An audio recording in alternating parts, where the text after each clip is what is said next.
Hello everyone, myself Ejaz Khan. आज के videos में आपको बहुत ही इन्फॉर्मेशन मिलने वाली है। वो ऐसी 5 कौन सी बैड हैबिट हैं जिसकी वजह से हम अपने कारोबार में सफल नहीं हो पाते हैं। आज हम जानेंगे 1 बाय 1 वो 5 हैबिट, और जिस इंसान ने उस अपने बिजनेस में उस हैबिट्स को हटा दिया उसके बिजनेस में बहुत तेज़ी से ग्रोथ होती है। एक ऐसी हिडन गलती है जो जाने अनजाने में हर एक व्यापारी, हर एक बिजनेसमैन और एंटरप्रेन्योरशिप जितने लोग कर रहे हैं वो गलती करते हैं।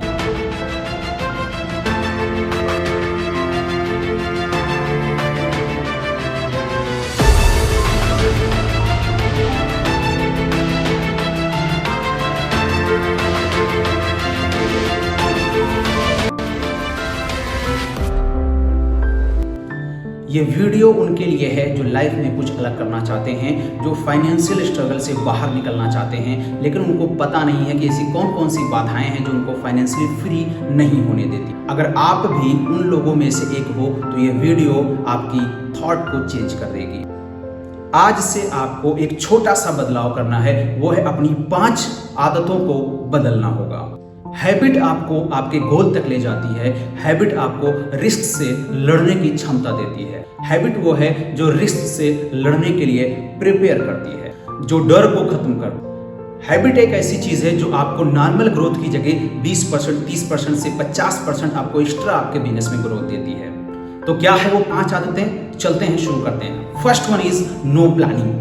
यानी जिस कारोबार को आप कर रहे हैं, नेटवर्किंग को कर रहे हैं, ट्रेडिशनल वर्क को कर रहे हैं, उसमें कोई प्लानिंग नहीं है। आप बाकी लोगों की तरह ऑर्डिनरी रोज सुबह जा रहे हैं, शाम को घर आ रहे हैं, उस वर्क को कर रहे होते हैं, बट उस वर्क को लेकर क्या आपकी एक्सटर्नल प्लानिंग है, क्या आपकी फ्यूचर प्लानिंग है, वो नहीं होती है।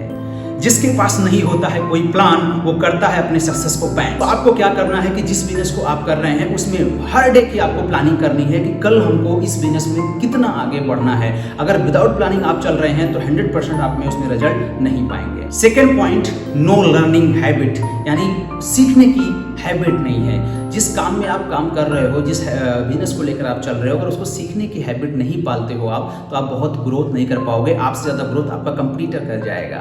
अगर आपको उस बिजनेस में अपने कंपटीटर से आगे ग्रोथ करना है तो रोज उसके बारे में कुछ ना कुछ लर्न करना पड़ेगा। उस बिजनेस से रिलेटेड बुक्स पढ़नी पड़ेंगी।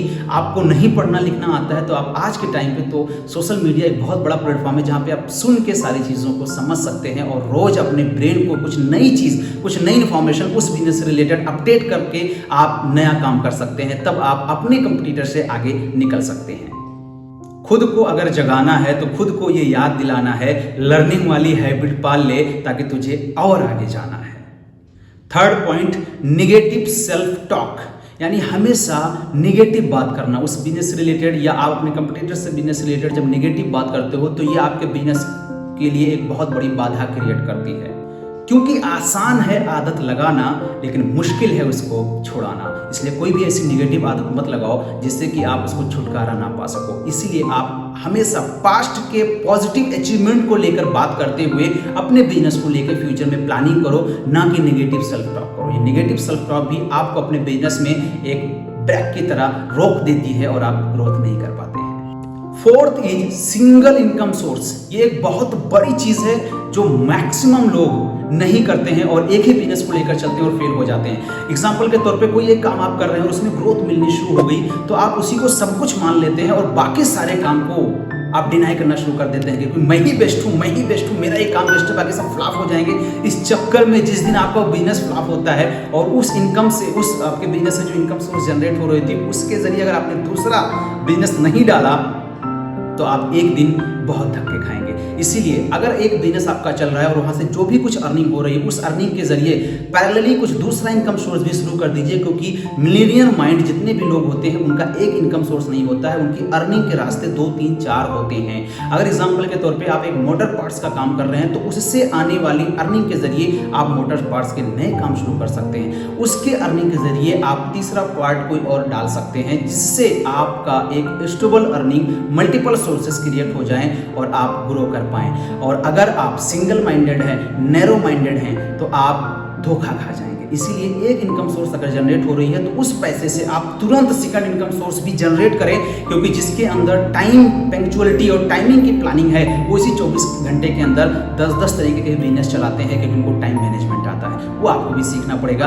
आप बिल्कुल इस थॉट पे ना रहें कि यही बिजनेस सब कुछ और जिंदगी में पैसा देता रहेगा। नहीं, ये थॉट आपको हमेशा जीरो की तरफ लेकर जाती है। Fifth and last point, not sticking to budget. यानी बहुत सारे लोग काम तो शुरू करते हैं बट उसमें कितना बजट आएगा, मंथली एक्सपेंसेस कितने आएंगे, इसकी कैलकुलेशन नहीं करते हैं। इसकी कैलकुलेशन ना करने से भी वो उस बिजनेस में जाके बहुत हार मान जाते हैं। एग्जांपल के तौर पे मान लीजिए आपने कोई एक शॉप डाली और उसका रेंट कितना आ रहा है, उसके रेवेन्यू कितनी जनरेट होगी, ये कैलकुलेशन अगर नहीं है तो 6 महीने 8 महीने के बाद उस दुकान को, उस रेस्टोरेंट को, उस फार्मेसी को आपको बंद करना पड़ेगा। लेकिन अगर आप वेल कैलकुलेटिव हैं तो फिर आप ऐसी जगह आप उसको शुरू करेंगे जहाँ पे अपने एक्सपेंसेस को बेयर कर ले जाएं और वहाँ से फिर आप अपनी अर्निंग भी क्रिएट कर पाएं, कुछ बचत भी कर पाएं। हमने ऐसे बहुत सारे लोगों को देखा है जो जिद में किसी काम को शुरू करते हैं, चाहे वो आपका ट्रेडिशनल काम हो, चाहे वो आपके मेडिसिन के वर्क हो, या आपके कोई एजुकेशनल सिस्टम हो, या आपका कोई नेटवर्किंग सिस्टम हो, कुछ भी एमएलएम सिस्टम हो, उसमें जिद की वजह से कि मैं दुनिया को दिखाना चाहता हूँ कि मैं इसमें कामयाब हो जाऊँगा, उस कामयाबी के चक्कर में कई सालों तक लगे रहते हैं, कई महीनों तक लगे रहते हैं और नतीजा ये आता है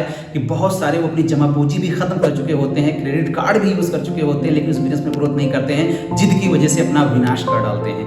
ये गलती आप बिल्कुल मत करना। जिनका अपने बजट पे कंट्रोल नहीं, लाइफ उनका करता है कोई मोल नहीं। तो दोस्तों, अपने बजट के अकॉर्डिंग काम करो और जिद से नहीं, जुनून से काम करो, क्योंकि जुनून आपको सफलता तक ले जाती है, जिद आपको चिता पर ले जाती है।